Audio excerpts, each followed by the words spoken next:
Marcelo Acuistapache, señores. Marcelo. Bravo, Adelante, Marce.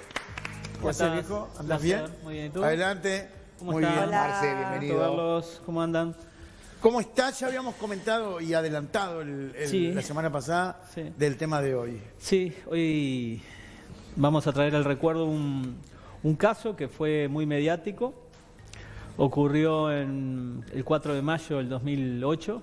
El caso de una niña de 11 años, Pamela Silva, que estaba en Maldonado y ella estuvo llamando, aparentemente, bueno, después se supo que salió, se escapó de la casa, aparentemente no se iba a algún lugar a reunirse con unas amigas y empezaron a seguirla y parece intentó comunicarse al 911, pero se comunicaba al 911 de Montevideo y se le cortaba.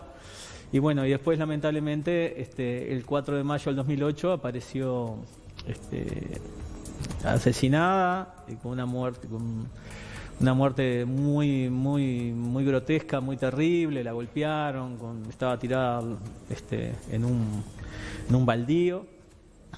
Y a mí, cuando me levanto esa mañana, me sorprendió la noticia, y no es habitual, pero me empezó a venir información. Me vino la información asociado a la muerte de ella, una muerte violenta, y veía que había un hombre barbado que tenía algo en la cabeza, o una capucha, o un gorro, y tenía un carro y un caballo, y el caballo tenía una mancha en el anca izquierda. Era como muy particular. Esa persona era mayor a 50 años. Y bueno, y esa información estaba latente ahí, y lo que hice fue anotar. Me acuerdo en la mañana justo llevé al colegio a mis hijos, y después me puse con eso, me puse a anotar, hice el dibujo, y enseguida me puse en contacto con... Yo había colaborado en algunos otros casos en Maldonado, por el caso de Natalia Martínez, y bueno, y había César Alves, era el comisario en el caso de homicidios. Incluso yo había estado colaborando también en el caso de la muerte de otro periodista que había aparecido también, había aparecido fallecido. Y bueno, me puse en contacto con un periodista de Maldonado, y él me puso en contacto con Alves, con el comisario. Y le pasé mi información y le dije que... esos datos y esos dibujos. Le pasé esos datos y esos dibujos, y de hecho fue lo primero que él puso en la carpeta del pizarrón de investigación. Yo se los mandé por mail, los imprimió, y bueno, y era a mi criterio el homicida de Pamela. Era Cuando un vos hombre... cuando vos te llega la información, también te llega de que ya estaba muerta, ¿enseguida la mató? Es que yo me enteré por la noticia de que apareció muerta. Ah, cuando apareció muerta. Ella apareció muerta, o sea, ella no es que a mí me llamaron porque ella desapareció. O sea, yo me enteré con la noticia. Seguro. La noticia me impactó. A vos lo que te llega información del asesino. Claro, me llegó información del asesino porque fue como un reflejo de la noticia. Cuando vi la noticia, me impactó tanto por las características, que empecé a recibir esa información. ¿Esas fotos que vemos son de la reconstrucción? Esa fue la reconstrucción un año después. Pero las características del homicida... Estamos viendo, y sí. O sea, fue un año después, tenía 59 años, tenía un carro y un caballo. El caballo tenía una mancha en el anca izquierda. De hecho, él la empieza a perseguir, eso nos enteramos después, pero él la empieza a perseguir y trata de abusar de ella, y bueno, y ella se resiste.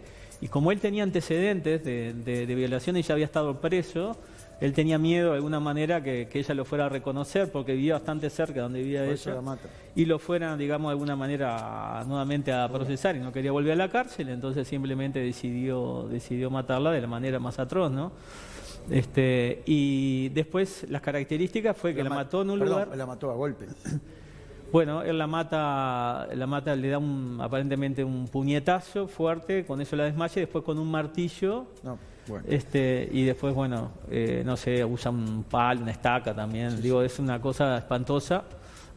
Pero él, una vez que ocurre el homicidio, traslada en el carro el cuerpo de Pamela bastante trayecto, y lo tira en otro lugar.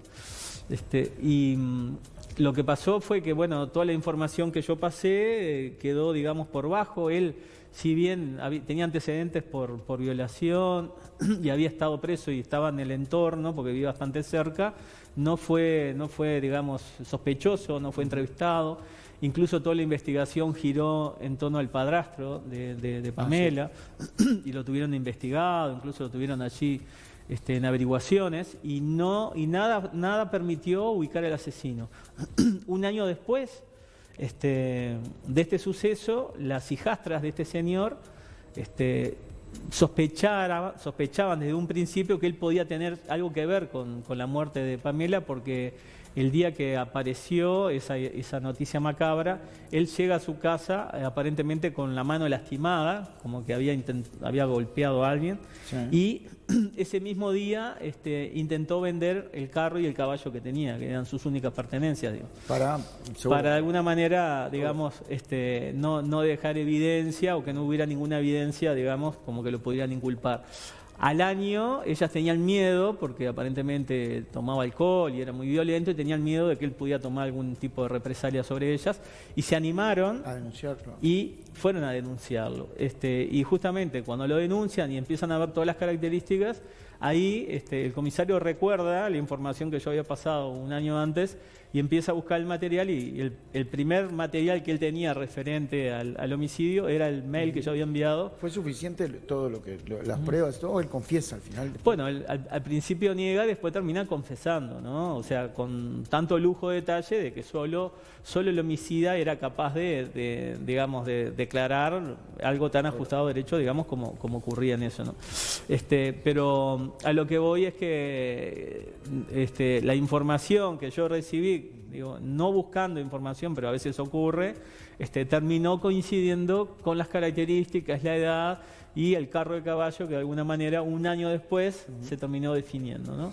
Y bueno, son casos que impactan. Está preso, ¿no? Sí, todavía. Y yo supongo que sí, o sea, estamos hablando que son unos cuantos años, no sé, la verdad que la justicia a veces habría que averiguar, pero sí. A veces nos enteramos de las condenas y no podemos creer, ¿no? Es verdad, ¿no? Sí, tipo sí, que de repente sí. no tendría que salir más. Exacto. Por supuesto, digo, y más con antecedentes, ¿no? Exacto. De esas Yo tenía características. antecedentes de abuso a menores aparte, ¿no? Y estaba... Sí, pero aparte Por la había calle. estado procesado por una violación, estuvo varios años el preso. Entonces él, aparentemente, el miedo que tenía era eso, ¿no? Bien. De que lo volvieran a procesar. Pobrecito. Pero bueno. Marce, adelantame algo.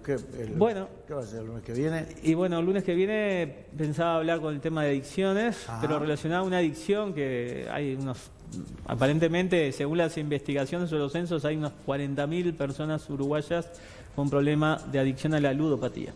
Bien. Algo que parece tan intangible, se puede resolver en una sola sesión, como estamos acostumbrados. Nosotros, en una sola. en una sola sesión. Nosotros lo que hicimos el desarrollo para el tema de ludopatía, trabajamos con los cascos de realidad virtual, y se trabaja de forma individual. Hay gente que ha perdido su vida. Pero por el juego, hay casos terribles. Hay gente que su vida literalmente. Bueno, por supuesto, gente porque que se ha digo, suicidado. el tema de la ludopatía que lleva a la mentira, porque la persona tiene que de alguna manera mentir para explicar el tiempo que no está en su casa o que no está en los lugares que habitualmente ocurre. Y después el tema de que, bueno, es tan intenso el deseo por jugar que a veces no tiene dinero para sacar y empieza a sacar dinero de su trabajo, o empieza a sacar dinero en vez de pagar las cuentas, lo utilizan, o empiezan a sacar préstamos. Está bueno, no poliemos nada, dejemos para el lunes, pero Bueno, es esa cosa increíble, ¿no? Porque yo siempre me preguntaba, digo, aquel que pueda tener esa adicción es porque alguna vez ganó, pero no. Bueno, lo que es pasa, otra no, cosa. lamentablemente, digo, el juego siempre está pensado, digamos, justamente, digo, las probabilidades de ganar son mucho muy menos pocas. Claro, o sea, siempre está pensado. O cortita nada más, porque ya me intriga mucho. La adicción al juego te lleva a que, porque tenés en tu cabeza de que podés llegar a ganar $1 millón en un Bueno, momento. siempre está la expectativa, el cerebro racional, digamos, disfruta de esa posibilidad de ganar, ¿no? O sea, la sensación, ¿qué te gana? La sensación de poder ganar. De poder ganar, claro. Eso es el deseo, y es un tema químico también, pero es un tema químico por la posibilidad de ganar, pero después también están todos los otros juegos asociados a, digamos, a la apuesta, que está vinculado con la luz, el color, los estímulos de sonidos. Está todo estudiado, digamos, para que el cerebro racional tome poder y genere mucha adrenalina. Alrededor del ludópata hay toda una industria, ¿no? Pero sin duda. Los juegos, sin duda. el prestamista, y está todo, los bancos. está todo. Pero lamentablemente sí, muchas veces terminan de la peor manera, porque digo, han agotado todas sus posibilidades, han perdido amigos, han perdido familia, Además, han perdido todo. Hay cosas que la vemos en la televisión, en las películas, pero son reales. Gente Por que supuesto. apuesta su casa. Por supuesto, Por ejemplo, todo. por decir algo. Apuestan todos, ¿no? En muchos países, digamos, del tercer mundo, terminan entregando a sus propios hijos muchas veces por el tema de las apuestas, ¿no? Y el lunes hablamos. El lunes lo hablamos. Gracias, Marcelo. No, por favor, un placer. El aplauso para Marcelo. Señores.